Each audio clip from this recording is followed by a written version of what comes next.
एक देश एक चुनाव से जुड़ा बहुप्रतीक्षित बिल कल यानी मंगलवार को 17 दिसंबर को दोपहर लोकसभा में पेश किया जाएगा। सरकार से जुड़े सूत्रों ने ये जानकारी दी है। कानून मंत्री अर्जुन राम मेघवाल लोकसभा में एक राष्ट्र एक चुनाव विधेयक पेश करेंगे। वहीं बीजेपी ने अपने सांसदों को मंगलवार के लिए व्हिप भी जारी कर दिया है। पहले इस बिल को 16 दिसंबर की कार्यसूची में सूचीबद्ध किया गया था, लेकिन ऐसा नहीं हो सका। सरकार ने विधेयक की प्रतियां सांसदों को पहले ही बांट दी हैं, ताकि वो इसका अध्ययन कर सकें और सदन में बोल सकें। बता दें कि संसद का शीतकालीन सत्र 20 दिसंबर को खत्म हो रहा है। अगर ये विधेयक 17 दिसंबर को पेश नहीं किया जाता तो सरकार के पास इस सत्र में विधेयक पेश करने के लिए सिर्फ 3 दिन ही बचेंगे। चर्चा है कि सरकार बिल पेश करने के बाद इस पर आम सहमति बनाने के लिए इसे संयुक्त संसदीय समिति को भेज सकती है। वन इलेक्शन देश हित में है। देश हित में इसलिए है कि विकास रुकता है, खर्चे उससे बचते हैं।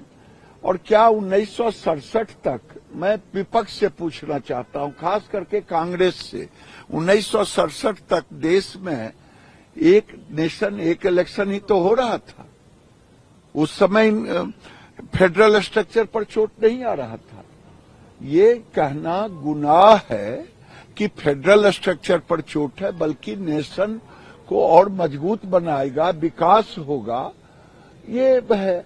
और उसमें क्लाउज है कि अगर किसी को कुछ होगी घटना तो उसमें आएगा कुछ जो होगा। इस पे कांग्रेस पार्टी ने पहले कह रखा है कि हमारे संघीय ढांचे पर एक आक्रमण है और चुनाव प्रक्रिया को लेकर बहुत महत्वपूर्ण सवाल है, जिसका जिक्र सदन के अंदर होना चाहिए। अब खबरें यह भी आई हैं कि केंद्रीय कानून मंत्री अर्जुन राम मेघवाल मंगलवार को संसद के निचले सदन में संविधान के 129वें संशोधन विधेयक और केंद्र शासित प्रदेश कानून संशोधन विधेयक पेश करेंगे।